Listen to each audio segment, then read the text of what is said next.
Olá para você que nos acompanha aqui pelo Notícias Agrícolas, eu sou Virgínia Alves, nós continuamos aqui acompanhando o Summit promovido pelo Secafé e agora a gente vai falar com a Vanúzia Nogueira, diretora executiva da Organização Internacional do Café, que está no Brasil para participar do evento e que eu queria, primeiro de tudo, né, Vanúzia, toda vez que eu converso com você eu te pergunto como é que está sendo lá em Londres, conta um pouquinho para gente.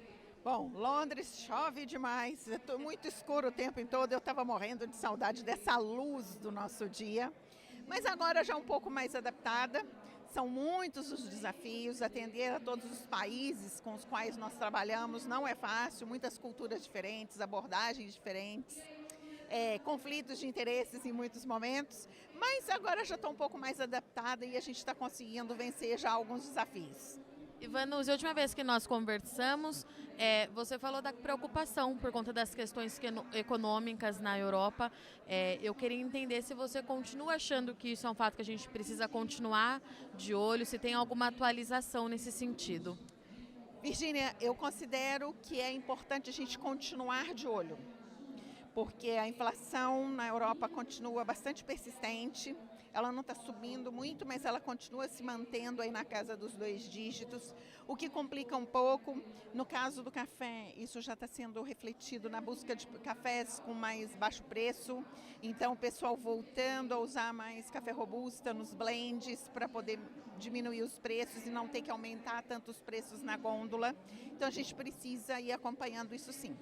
Vanúzia, num outro evento que eu te acompanhei, você teve uma fala muito interessante que a gente precisa ficar de olho, porque eles não estão acostumados com isso, né? Para eles, viver numa crise dessa é, de fato, cortar alguns gastos, enfim. E o café, então, está nessa direção e a gente tem que se preocupar com o café especial, principalmente? Eu acredito que a maior preocupação é para o café de gôndola nesse momento, porque é uma inflação que, como eu disse lá no outro evento, eles não estão habituados, né? Sorte a deles, né? A gente sempre teve essa preocupação, a gente sempre está acompanhando tudo isso muito de perto, mas é uma inflação que eu acho que atinge mais as classes que mais compram no supermercado do que aquelas classes que frequentam cafeterias. Então, as classes que frequentam cafeterias, elas continuam indo para as cafeterias. E o que o pessoal de cafeteria tem me dito é que em muitos momentos, ao invés delas tomarem, por exemplo, passar na cafeteria 2 vezes ao dia para degustar um café ali na cafeteria, elas pedem para torrar um pouco mais de café e levam para casa. Aí, pelo preço que elas pagariam por uma xícara na cafeteria, toma junto com o marido, com a esposa, com a família em casa, né? Então rende, faz render um pouquinho mais. Porque uma questão que teve muito interessante durante a pandemia, que nós tivemos na Europa muito lockdown, foi que muitas pessoas, esse público consumidor do café especial, eles compraram muitos utensílios para preparar os cafés em casa. Então agora eles têm esses utensílios. Então eles me disseram que está tendo muito essa tendência. O pessoal compra os pacotinhos, 100 gramas, 200 gramas e leva para casa para consumir com a família. E, no mesmo sentido de que a gente tem a preocupação, você me pareceu muito animada para falar que a presença do café do Brasil por lá está forte. É isso mesmo? As pessoas têm reconhecido a nossa qualidade? Exatamente, cada vez mais. Como foi dito hoje até aqui pela pesquisa nos Estados Unidos, né? O Brasil já sendo a 3ª maior referência de café de qualidade no mercado americano. 15 anos atrás nós ficávamos, acho que não me lembro se na 10ª ou na 12ª.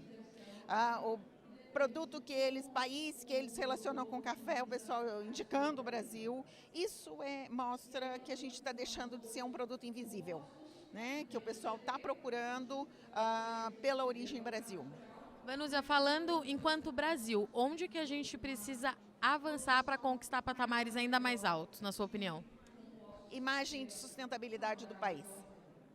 Nós somos muito sustentáveis, o Brasil é um país extremamente sustentável, mas que não tem conseguido sucesso em demonstrar esse nível de sustentabilidade que nós temos lá fora. E como é que a gente faz isso? Já descobrimos? Eu acredito e tenho falado muito com as pessoas, inclusive aqui durante o evento, que essa questão das regulações que estão começando pela União Europeia, mas que vão estar por aí em todos os países, isso para mim é uma grande oportunidade para o Brasil mostrar que rapidamente consegue se adequar aos requisitos deles, e eu acredito que provavelmente vai ser um dos primeiros países a conseguir isso. E aí você está cumprindo com todos os requisitos, não tem mais dúvida, né? Não teremos mais dúvidas sobre o nível de sustentabilidade e de controle dessa sustentabilidade que a gente tem no Brasil. Vanusa, falando um pouquinho agora das ações da OEC, quando você assumiu, vocês tinham aquela proposta de unir o setor público, o setor privado. Estão caminhando essas propostas? Como é que estão os trabalhos por lá? Esses trabalhos estão ocorrendo muito bem, cada vez mais empresas do setor privado querendo fazer parte do nosso processo, querendo trabalhar conosco, e a gente tem aumentado cada vez mais os grupos. Está começando a ficar até difícil, porque as nossas salas não estão comportando, a gente está fazendo reuniões com 40, 50 pessoas, que é o limite que eu tenho em termos de sala. E mais pessoal do setor privado e do setor público trabalhando em conjunto, assim como as ONGs. E esses processos todos, né, Virginia, são processos de construção, né? Processos de diálogo começam com muita briga, muita discussão, aos poucos as pessoas vão se conhecendo e vão formando um time e começando a complementar a ideia do outro, agregar na ideia do outro, e a gente vai assim buscando outras alternativas de solução. Vanusa, para a gente encerrar, em termos de cafeicultura global, qual que é o principal desafio que a gente tem hoje? Continua sendo climático? Eu acredito que a gente está tendo hoje duas questões muito importantes. A questão toda climática e também essas regulações que vieram com um senso de urgência muito forte, né? Como foi dito aqui hoje, a regulação de desmatamento vai estar aí entrando o prazo de começar a contar o prazo por volta do dia 20 de junho, provavelmente, e aí são 18 meses para ela efetivamente entrar em vigor. Então, a gente precisa correr muito, o setor como um todo, não só o nosso setor, como todos os setores envolvidos, vão precisar estar correndo bastante para poder atender a todas as exigências. Mas eu estou otimista e eu acho que nós vamos conseguir chegar lá, sim. E o outro desafio? Clima continua sendo clima. Uhum. Obrigada, Vanusa. Estivemos aqui então com a Vanusa Nogueira, que está aqui no Brasil participando do evento do Secafé. Vai ficar mais uns dias, Vanusa? Para o Espírito Santo, nós vamos fazer uma viagem a Origens, né? Então nós vamos para o Espírito Santo e na sequência eu já volto para Londres, porque na outra semana eu estou indo para a África. Essa é a Vanusa Nogueira então aqui com a gente no Notícias Agrícolas. Para você que nos acompanha, não sai daí que já já a gente está de volta.